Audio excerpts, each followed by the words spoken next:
On a un très joli pays, entre le littoral, entre les régions, la gastronomie, enfin... Le problème, c'est quand on le dit rapidement, on est taxé de facho. Alors on se dit, qu'est-ce qu'il faut que je dise? Alors, je suis rétrograde parce que j'aime le pâté? Qu'est-ce qui est compliqué en fait là-dedans, quoi?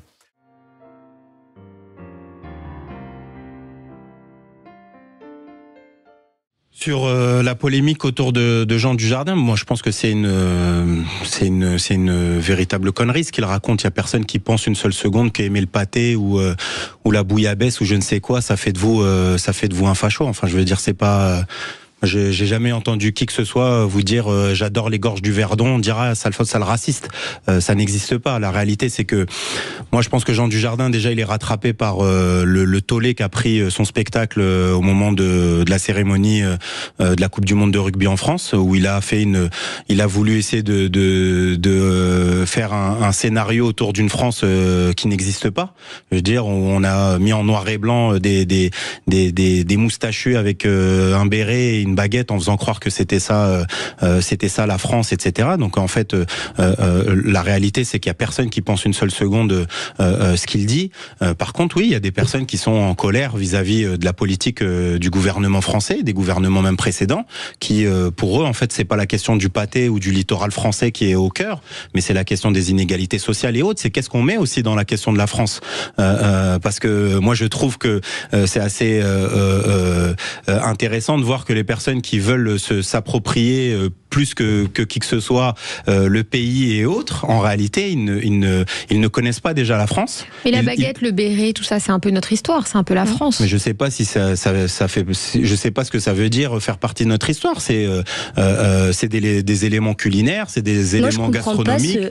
Je vois pas en fait en quoi, en fait il y a un problème. Pour moi, il y a aucun problème à ça. Et pour moi, c'est réac. Je veux dire en 2025 de faire un spectacle dans lequel vous effacez de la mémoire collective en fait ce qu'est la vie de la France aujourd'hui, et qu'en réalité vous êtes en train de romancer une situation française du passé, et que la réalité c'est que même si on prend même la France des années 20, des années 30, je veux dire les classes populaires qui ont souffert, les gens dans les mines, on parle jamais en fait de la France des insurgés de Saint-Domingue, on parle jamais de la France des mutins de la Première Guerre mondiale. Ça intéresse pas ça. C'est-à-dire que la France c'est sous l'œil des bourgeois, c'est Napoléon Bonaparte, c'est les rois de France, c'est ça la France. C'est pas, c'est jamais la colonisation, c'est jamais les mutins de la Première Guerre, c'est jamais Saint-Domingue, c'est jamais mai 68, c'est jamais les grandes grèves de 36, c'est jamais ça. C'est systématiquement Napoléon Bonaparte, le béret, le pâté. Mais moi je pense que il y a personne, en tout cas autour de moi, et moi le premier, qui considérons quelqu'un. Moi il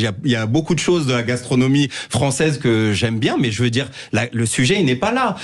Il vient dans un JT où il y a une crise sociale et politique profonde en France, où en fait les gens ils sont en train de dénoncer le système. Ils sont en train de dénoncer par exemple qu'on va enlever 7 milliards pour l'hôpital public. L'hôpital public il est français, là ça intéresse pas en fait. La Salpêtrière, la Riboisière et tous les hôpitaux de France, ça intéresse pas. Mais après, est-ce qu'on peut reprocher à Jean Dujardin aujourd'hui de venir dans un JT justement et de ne pas parler de toute la crise politique? Mais il est déconnecté. Lui, oui, mais c'est pas son rôle, il est acteur. Mais je veux dire, Magali Berda, vous tapez sur Google Villa Jean Dujardin, il est dans une villa qui vaut des millions d'euros à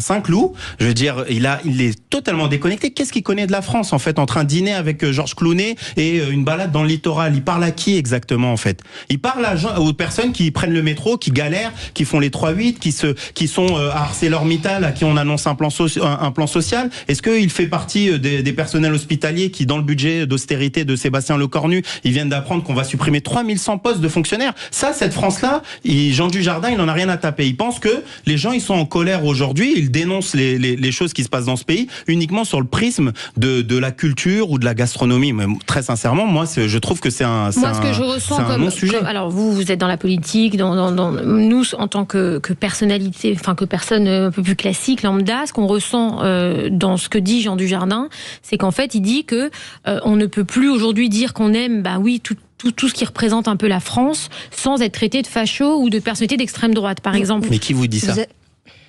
Qui vous dit ça, Magali Berda? Non, mais c'est ce que... il ne faut pas être sur des sentiments, il faut être sur des choses factuelles. Moi, je considère que mon intérêt, c'est un intérêt de classe. Je me sens aussi proche du travailleur américain que du travailleur sénégalais, que du travailleur polonais, belge.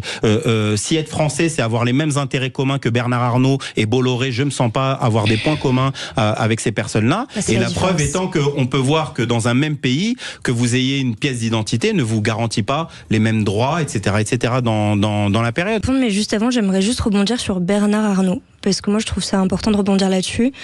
J'en ai assez en fait que dans notre pays on n'aime pas les riches. En fait, Bernard Arnault, c'est qui? C'est un homme qui donne énormément d'emplois à des milliers de personnes, qui exporte le bien-faire français à l'étranger. Donc moi déjà je le remercie parce qu'il permet à de nombreuses familles de pouvoir manger. Et en fait, je pense que c'est ça la différence entre la gauche, monsieur, et la droite. Je termine, et après, je sais que vous allez bondir. La grande différence, c'est que la gauche, elle va toujours insister sur tout ce qui n'est différencié. Sur les pauvres, les riches. Elle va parler des origines des gens. Elle va parler du culturel, de l'ethnique. Elle va mettre en avant sa religion, sa couleur de peau, tout ça. Alors qu'à droite, qu'on soit catholique, qu'on soit juif, qu'on soit musulman, ou qu'on soit athée, en fait, on est avant tout français. C'est ça la différence. Nous, on parle d'identité commune avant de faire valoir ces différences. Et moi, j'en ai assez qu'on insulte constamment les riches en France. Qu'est-ce que vous voulez? Qu'il y ait plus de riches dans notre pays? Que le pays s'appauvrisse encore plus? Moi, quand je vois quelqu'un qui réussit, j'ai envie de l'imiter. Et du coup... je me demande, voilà, qu'est-ce qu'il a fait comme études, qu'est-ce qu'il a fait pour entreprendre. Enfin, je suis admirative, je ne suis pas jalouse.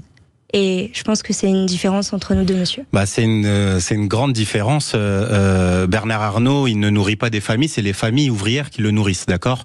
Il ne fabrique rien du tout. Il est ni vendeur chez Sephora, il fabrique pas un sac Louis Vuitton, il ne fait rien du tout. Il ne sait même pas mettre un rouleau de scotch autour d'un carton et pourtant, c'est l'homme le plus riche de la planète Terre. C'est quand même incroyable. Moi, je dis juste une chose, sortons tous les salariés du groupe LVMH, de l'ensemble des usines, des ateliers, des boutiques et alors, on va voir... Il embauche 39 351 personnes en France.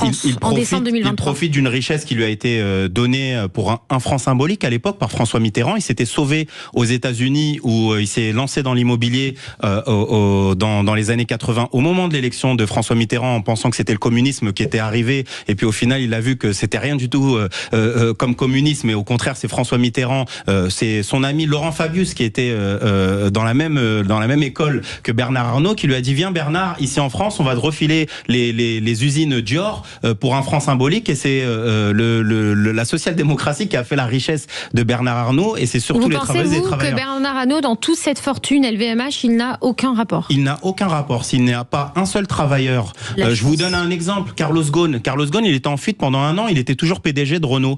Moi, j'ai pas vu une seule voiture de Renault arrêter de sortir.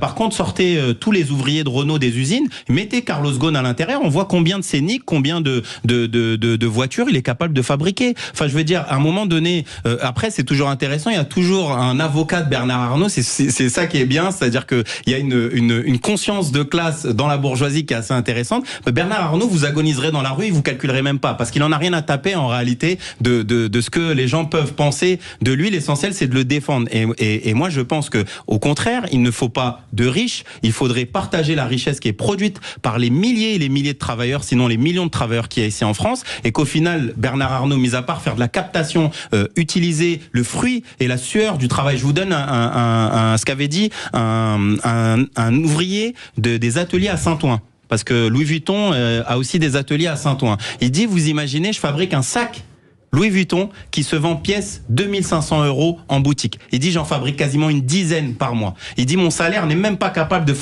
d'acheter un seul des sacs que je fabrique. Est-ce que c'est normal pour vous, Emmanuel Brisson, qu'un ouvrier de Louis Vuitton qui fabrique 10 sacs qui vont rapporter 25 000 € à Bernard Arnault, il ne touche même pas 1/10 de ce qu'il produit? Est-ce que c'est normal pour vous? Alors que c'est sans lui, sans ses mains, sans son savoir-faire, ce sac-là, il n'existe pas en fait. C'est pas Bernard Arnault qui va le fabriquer. Mais ça vous dépasse. Donc vous considérez que c'est normal que des gens qui se réveillent le matin, qui font les 3-8, gagnent un salaire de misère. Par contre, qu'une personne pèse 200 milliards, ça sert à quoi, Emmanuel Brisson, que quelqu'un ait 50 pièces, 200 salles de bain, 300 chiottes et qu'à côté vous ayez des personnes qui sont SDF, qui galèrent, que vous ayez 10 millions de personnes qui vivent sous le seuil de pauvreté? Vous vous intéressez au drapeau, mais le drapeau français, le drapeau américain, il remplit le frigo de personne. Et ça, c'est une réalité factuelle. Alors, il ne soigne personne. Il n'emploie personne, le drapeau français. Et on va laisser Emmanuel répondre. Juste pour information, Bernard Arnault qui a fait un don de 10 millions d'euros, qui a annoncé un don de 10 millions d'euros en septembre 2023 par la famille Arnault